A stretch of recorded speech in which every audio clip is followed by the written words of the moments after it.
Ready. Ready. Please, I need you tonight, Matthew. It has been almost one entire year since the last time you even looked at me as if I mattered. You are not the person I want to be with. You never have been. To be perfectly honest, you are predictable, Victoria. You are entirely too quiet. You do not fit into the life I am trying to build for myself. He had already replaced her before he even had the decency to tell her the truth. That was the specific part of the betrayal that stayed with her the longest. It was not the harsh words themselves, nor was it the physical push away from him. It was the devastating fact that he had already moved on while she was still existing in the same house, sleeping in the very same bed, and brewing his coffee every single morning, as if their foundation was not quietly shattering. Matthew Reynolds deeply preferred to be seen by the world, not known, not understood, just seen. There was a massive difference between the two, and he had never paused his ambitious life long enough to understand what that difference truly meant. Tonight was the highly anticipated annual gala for the Ashland Foundation in downtown Chicago. It was the exact type of high society event where capturing the right photograph with the right philanthropist could carry a businessman's reputation for an entire calendar year. Matthew had spent 40 minutes obsessing over his appearance in the master bathroom. His tuxedo jacket was flawlessly pressed, his expensive cufflinks were perfectly centered, and every dark strand of his hair was exactly where he wanted it to be. He stood before the expansive vanity mirror with the deeply concentrated attention of a man who genuinely believed that the most important thing in any given room was the initial impression he made upon walking through the doors. He was attending the gala with Chloe Montgomery. Chloe was a prominent fashion model. She boasted international campaigns, countless magazine covers, and she was the specific type of woman who made other wealthy men pause directly in the middle of their sentences. Matthew had been secretly dating her for 4 months. He had not mentioned a single word of this to his devoted wife. In truth, he had not mentioned much of anything to his wife for a very long time. The heavy mahogany door of the master bedroom clicked open behind him. He did not turn around to greet her. He already knew exactly who it was, simply by the familiar sound of her footsteps on the hardwood floor. They were soft, overly hesitant, and completely devoid of confidence. It was the careful walk of a woman who had painfully learned over 3 years of a cold marriage that moving through her own home in total silence was considerably safer than allowing herself to be heard. "Victoria," she whispered, slowly crossing the vast expanse of the room toward him. When she finally reached out and touched his shoulder, her trembling fingers barely even grazed the dark fabric of his tuxedo, acting as if she were desperately asking for his permission just to make basic physical contact. "Please," she pleaded. Her voice was incredibly low, reduced to almost nothing but a fragile whisper. "I need you tonight, Matthew. It has been almost 1 year since you even—" He turned around sharply. He stared at her in the exact same manner one might look at a discarded item that had once held minor importance, but was now just taking up space. Then, without a shred of empathy, he pushed her away. It was not done violently, nor was it done in a manner that would leave a physical bruise, but rather firmly. Placing his large hands solidly on her fragile shoulders, he moved her backward, shoving her completely out of his path as if she were nothing more than a temporary obstacle in his grand life plan. She stumbled awkwardly against the sharp edge of their king-sized bed, and frantically reached out to steady her shaking body. "I want a divorce," he stated coldly. The sprawling bedroom instantly fell into a suffocating, absolute silence. "I have been pretending for a very long time now." He coldly turned his back to her and faced the mirror once again, casually adjusting his silk lapel as if he had just commented on the terrible Chicago weather. "You are not the person I want to be with. You never have been. To be completely honest with you," he continued, "you are terribly predictable, Victoria. You are excessively quiet. You simply do not fit into the vibrant life that I am currently building." She did not speak a single word in response. He casually observed her pale reflection in his mirror. She was desperately gripping the thick edge of the mattress with both of her shaking hands, her knuckles turning completely white. "I am currently with Chloe Montgomery," he declared, deliberately dropping her famous name into the quiet room like a man casually tossing a heavy stone from a great height to see the damage it would cause. She is the caliber of woman I should be with. You and I were a massive mistake right from the very beginning. 3 years, and I truly do not think I have ever actually been fully present in this marriage." He reached over and picked up his heavy gold watch from the dresser. "When I leave for the evening tonight, I want you to start packing your bags." He walked out of the room without another glance.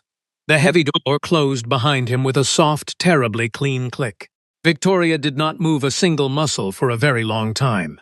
The expansive bedroom seemed to physically hold the heavy shape of every single cruel word he had just spoken. His sentences did not evaporate into the cold air. Instead, they settled heavily, one by one, onto the painted walls, into the expensive rug, and directly onto her tight chest where they sat like crushing stones. Predictable, quiet, a mistake. Never really here. She had absolutely known that something was deeply wrong with their relationship.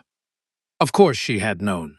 A person can inherently feel another person leaving them, even when that person is physically standing right next to them, in the very same room. She had noticed the subtle ways he stopped asking about her day, the painful way their expensive dinners had turned into silent affairs, and the secretive way his phone constantly vibrated while he deliberately tilted the glowing screen away from her line of sight.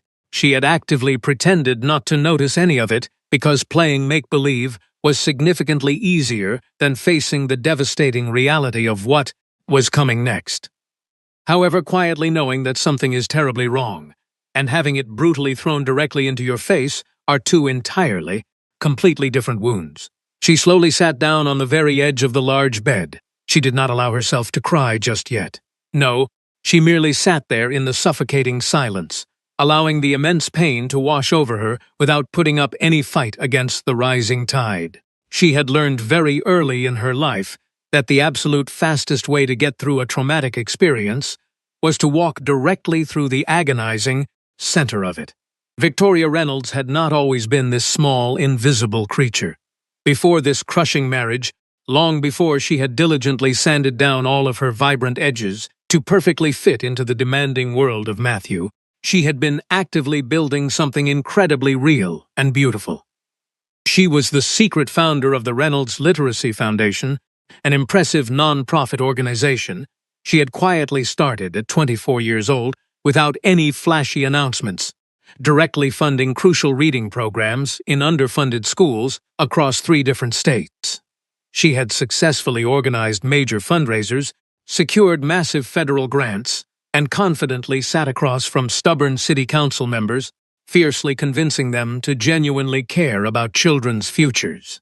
She had accomplished all of that incredible work while dutifully standing silently next to Matthew at his endless networking dinners, smiling prettily for the flashing cameras, and giving him all the unearned credit that he neither asked for nor truly deserved.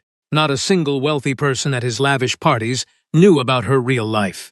She had intentionally made herself remarkably small so that he could continuously feel remarkably large. That was the greatest tragedy about Victoria Reynolds. She had generously given Matthew absolutely everything she had to offer: her precious time, her boundless energy, and the best version of herself that she had worked so incredibly hard to become. And he had ruthlessly handed it all back to her tonight in a flat, uncaring voice while admiring his own handsome reflection in a mirror. She finally stood up and slowly walked over to that very same mirror. The exhausted woman staring back at her looked deeply tired, profoundly worn out somewhere far behind her dark eyes, in a distinct way that had absolutely nothing to do with tonight and everything to do with the painful 3 years leading up to this moment. Victoria stared at herself for a long, quiet moment, then slowly raised her right hand, firmly pressing her trembling fingertips against the cold glass. "You are not what he said," she whispered into the empty room. The empowering words felt incredibly awkward and entirely foreign in her own mouth, almost as if she were speaking them aloud for the very first time in her life, which in many ways she actually was. "You are not boring. You are absolutely not invisible." She swallowed the heavy lump forming in her throat. "You are not a mistake." She repeated the phrases over and over again, not because she completely believed them just yet, but because she deeply understood that genuine belief had to start somewhere, even if it began with a shaking voice. She slowly reached for her cellular phone on the nightstand. Her delicate hands were not entirely steady as she aimlessly scrolled through her long list of contacts. She swiped past name after name until she finally paused on one specific person, Andrew Sterling. He was Matthew's prominent business partner, the only man who, at every single exhausting corporate event Victoria had ever attended, had genuinely asked her how she was doing and actually waited to hear her honest answer. He was the rare kind of man who remembered the small, meaningful details, like the fact that she strongly preferred sparkling water with lime, or that she had briefly mentioned an obscure historical book once, only for him to read it and enthusiastically bring it up in conversation 3 months later. She had always quietly noticed his rare kindness and had safely filed it away in her mind under the category of beautiful things that did not belong to her. She took a deep breath and pressed the green button to call him. It rang exactly one time. Victoria. His deep voice came through the speaker immediately, sounding remarkably warm, entirely awake, and completely devoid of any hesitation or confusion. First of all, what is wrong? She let out a long, shaky exhale. Something deep inside her tight chest instantly loosened at the comforting sound of a human voice that was not actively performing for an audience. "It is Matthew," she stated clearly. "He just told me he wants a divorce. He is currently with someone else. He looked at me and said that I am entirely too boring. He physically pushed me out of his way, Andrew. He coldly told me to pack all my personal belongings before he even stepped foot out of the bedroom." There was a heavy silence on the other end of the line. It was not the confused silence of a man struggling to process the shocking information, but rather the focused, dangerous silence of a man who was rapidly making a life-altering decision. "Victoria." His voice dropped a full octave, settling into something incredibly steady and fiercely protective. "You do not deserve a single harsh word of what that man said to you tonight. Not a single one." She tightly pressed her free hand over her burning eyes, fighting back the tears. "I stupidly thought that maybe you could talk to him at the gala. Maybe somehow talk some actual sense into him. I honestly do not know what I am supposed to be doing with myself right now." "I will absolutely try," he promised gently. "But Victoria, I need you to listen to me very carefully. Do not stay inside that cold house all by yourself tonight." He paused for a fraction of a second. "The Ashland Foundation Gala is happening right now in the city. I want you to come. Do not come for Matthew, and do not come for anyone else in that ballroom. Come exclusively for yourself. You deeply deserve to have a wonderful night, and the people in that room desperately deserve to finally see who you truly are." She instinctively opened her mouth to say no. The entire idea felt completely absurd to her. Getting fully dressed up, stepping out into the chilly Chicago night, and voluntarily walking into the exact same ballroom as her cruel husband and the beautiful fashion model he had selfishly chosen over her. But something else was finally waking up deep inside of her now, a fierce, glowing spark that had been lying completely dormant for the past 3 years. "Okay," she finally whispered into the receiver. "I will come. I will meet you directly at the main entrance," Andrew promised immediately. "You will absolutely not walk into that room alone tonight." She slowly lowered the phone from her ear. The massive house was still incredibly quiet, but for the very first time in 3 long years, the heavy silence did not feel like a terrifying abandonment. It felt like a massive clearing of the air, like taking the very first glorious breath of oxygen after being held underwater for an eternity. She walked purposefully into her massive walk-in closet. Her delicate fingers gracefully moved through the endless racks of clothing, slowly gliding past the safe, muted colors and the incredibly practical cuts she usually wore, until they finally reached the very back corner. Carefully wrapped in a protective garment bag, completely untouched for many long months, was the dress. She had impulsively purchased it during a rare, fleeting afternoon of hopefulness. It was a stunning midnight blue gown, expertly tailored to fit her exact measurements. The heavy silk moved beautifully, like a living entity that had not yet been told what specific shape it needed to take. The intricate silver embroidery scattered across the elegant bodice caught the dim closet light like pieces of shattered glass. She had originally bought it, foolishly thinking that someday Matthew would look at her from across a crowded room and finally see the vibrant woman she really was.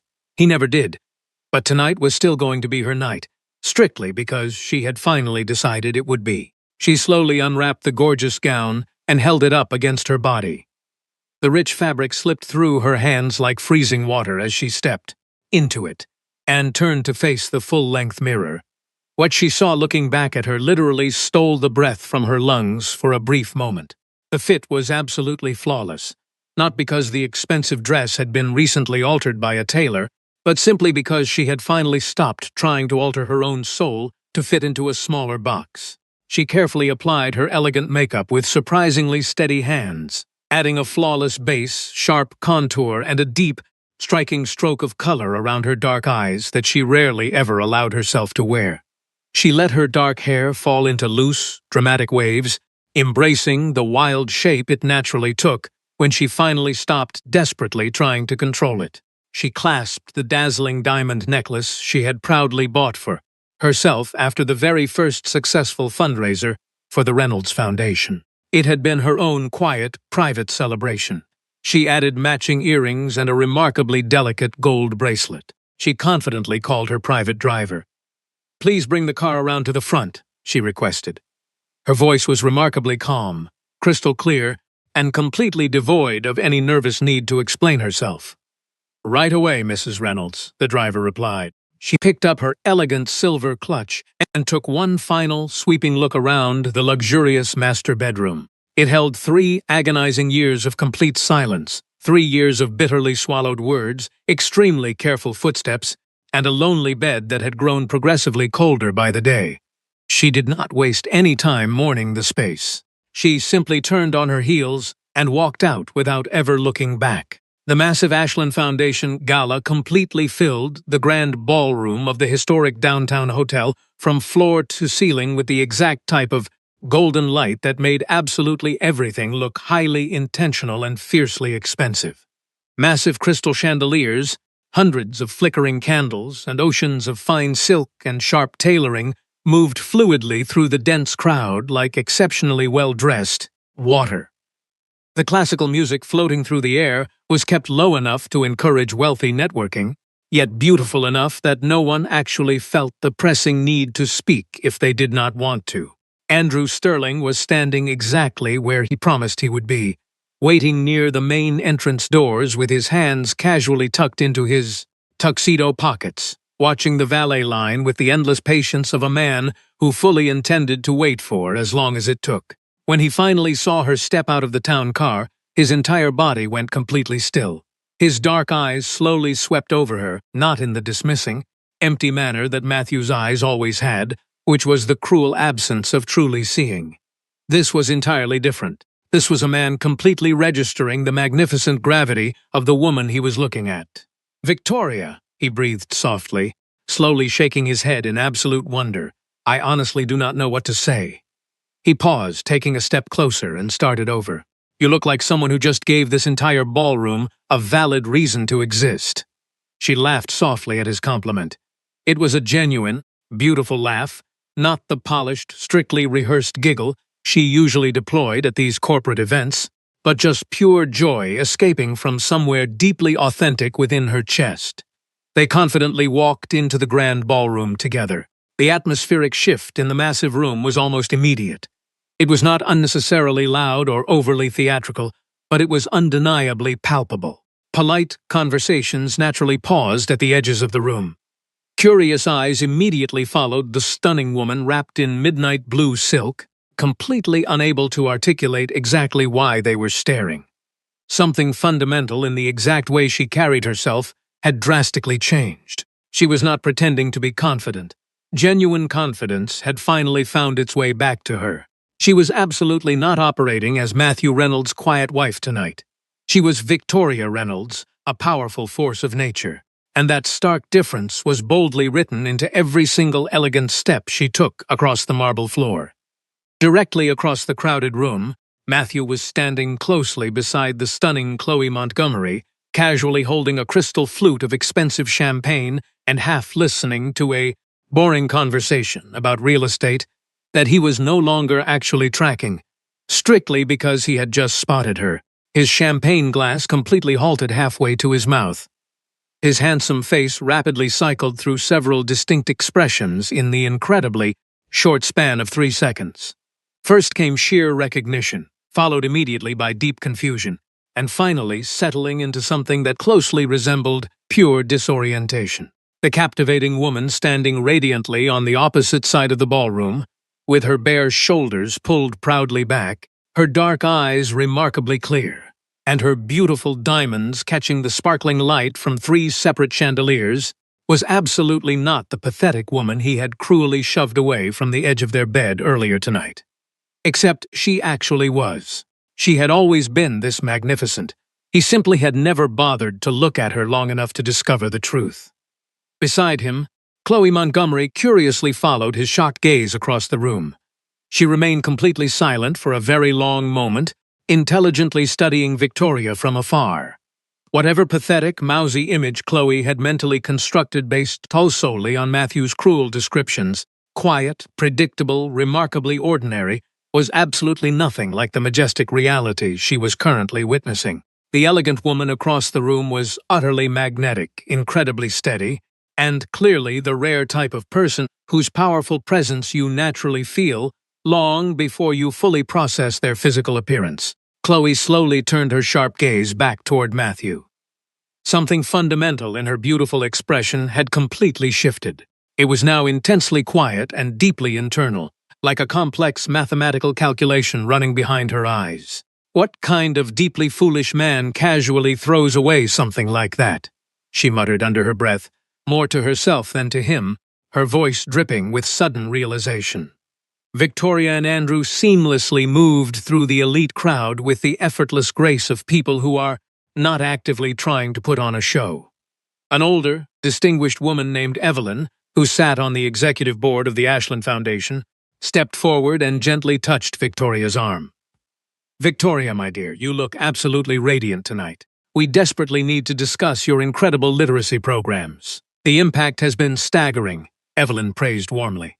Victoria smiled, a genuine beam of pride lighting up her face. "I would love nothing more, Evelyn. Let us set up a proper lunch next week." As they continued walking, they finally reached the inner circle where Matthew was standing frozen. Victoria met her stunned husband's eyes without a single ounce of hesitation, without a trace of bitter anger, without any physical trembling, and without falsely performing dignity. She simply offered him the raw, undeniable truth of her presence. Matthew completely panicked, desperately trying to regain the upper hand. "I called my legal team this afternoon," he stated, desperately trying to keep his voice even and falsely gentle. "The divorce papers will be delivered to you within the week." He opened his mouth to say something else, but absolutely nothing came out. Andrew casually turned to face Victoria right then, and when he finally spoke, his deep voice was incredibly calm, yet completely unhurried and loud enough for the immediate circle to hear.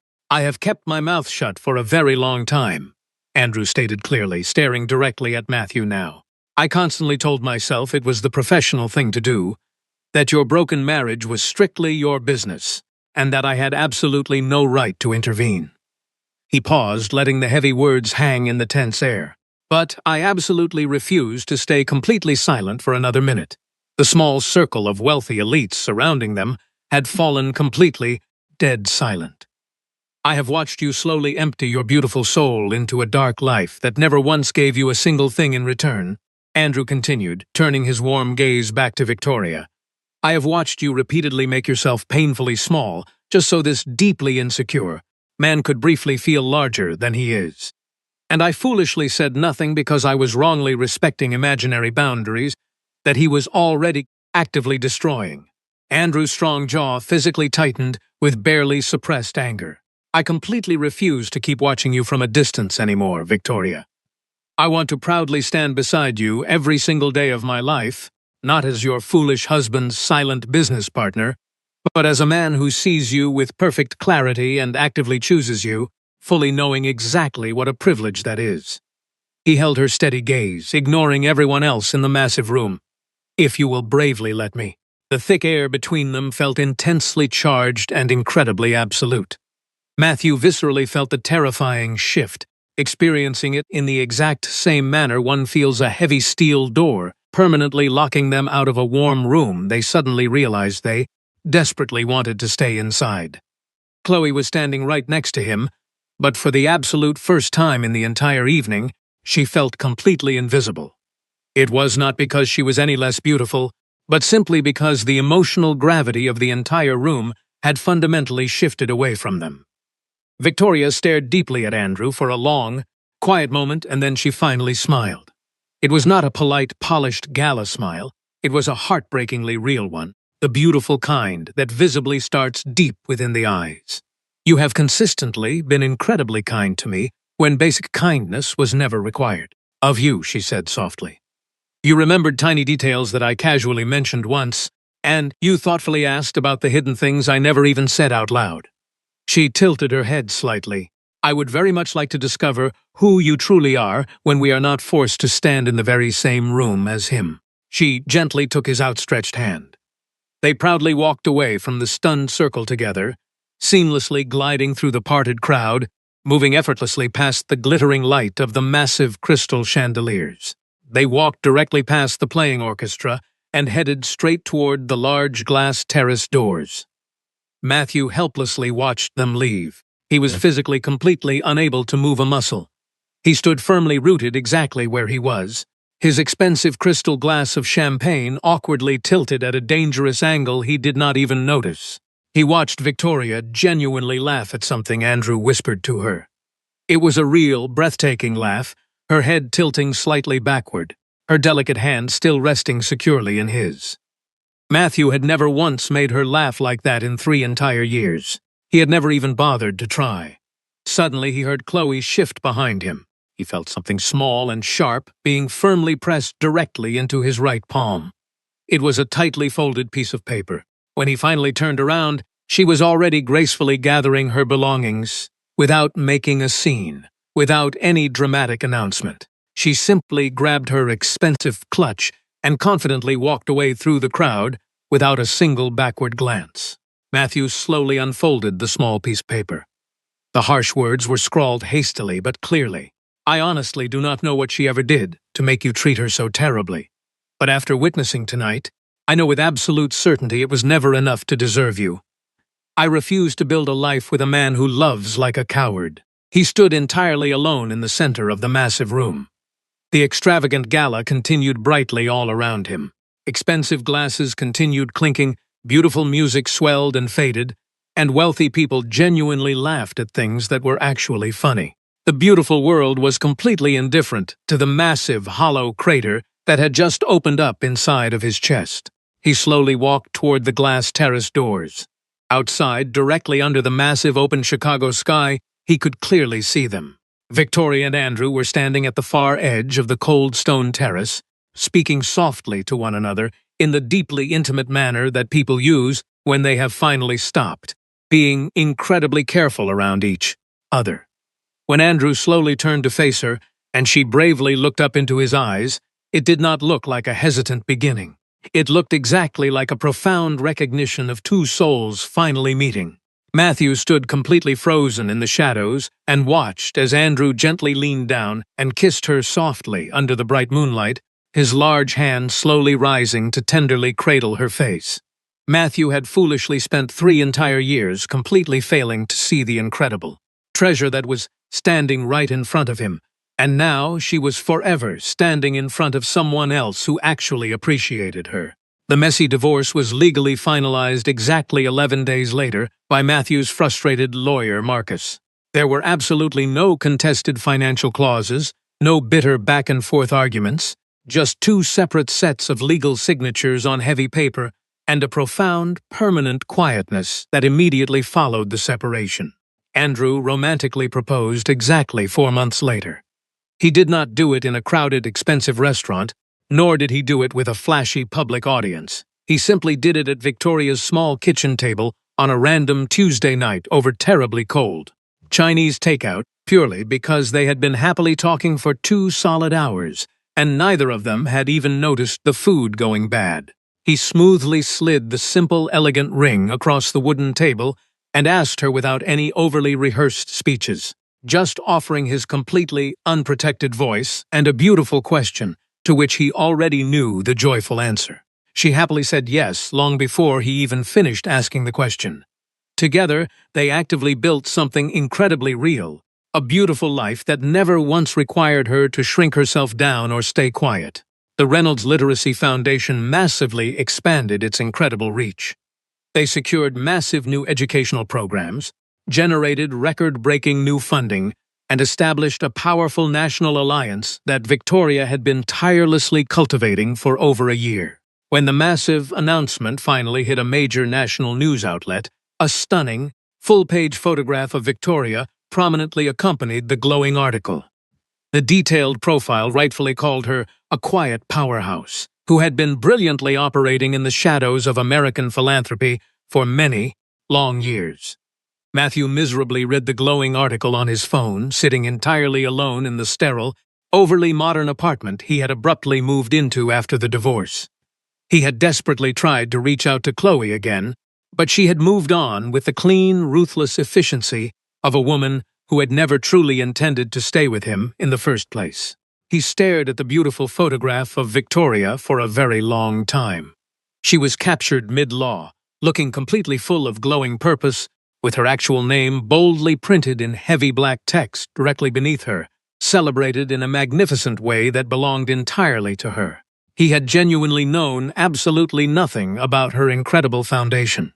3 years living in the exact same house, and he had completely missed her greatness because he had selfishly spent the entire time only talking about himself. Exactly 1 year after the beautiful wedding, Victoria and Andrew joyfully welcomed a beautiful baby daughter into the world. They lovingly named her Eleanor. The sweet child possessed Victoria's bright, intelligent eyes and Andrew's incredibly observant way of carefully studying a room, watching people fully with the rare, beautiful type of attention that genuinely made others feel completely seen. Matthew eventually heard the baby news through a mutual business contact in the city. He did not bother to send a gift or respond. There was absolutely nothing left to say, no twisted version of his past reality that could ever be magically rearranged into something better. He had foolishly walked out of a warm room where he was genuinely loved. He had cruelly told the amazing woman who deeply loved him that she was completely worthless, and she had briefly believed his terrible lies just long enough to temporarily break. Then, she had powerfully stopped believing him just in time to build something entirely extraordinary without him. Life rarely offers us a grand, cinematic warning before we make the catastrophic mistake of letting true substance slip through our ungrateful fingers while foolishly chasing empty reflections. We often spend so much of our precious, limited time desperately sanding down our own beautiful, complex edges just to comfortably fit into the painfully narrow boxes that deeply insecure people have built for us. We mistakenly believe that shrinking ourselves is the noble price of maintaining peace, but true love never, ever demands that you become utterly invisible in order to be worthy of standing beside it.